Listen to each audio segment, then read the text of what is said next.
Hello everyone, in this video I'm going to show you how you can add the green screen overlay in CapCut apps.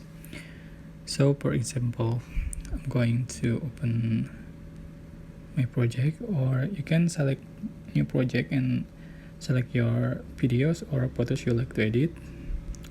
But I'm going to open my project.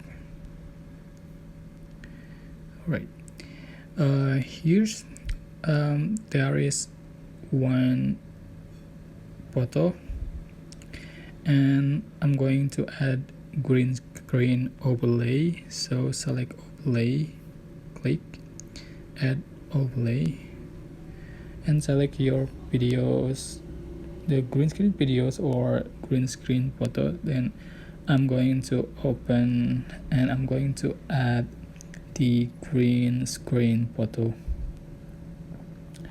Alright, here add and adjust for the position in the same with the main photo, and you can adjust for the scale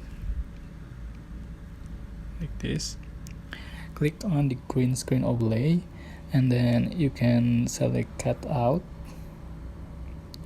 select chroma key, select green color and adjust for intensity, and then shadow.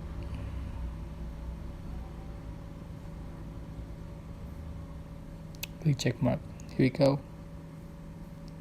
That's it. That's how you can add the green screen overlay in CapCut apps. I hope this tutorial was helpful for you. Don't forget to like, comment, share, and also subscribe. Thank you so much for watching.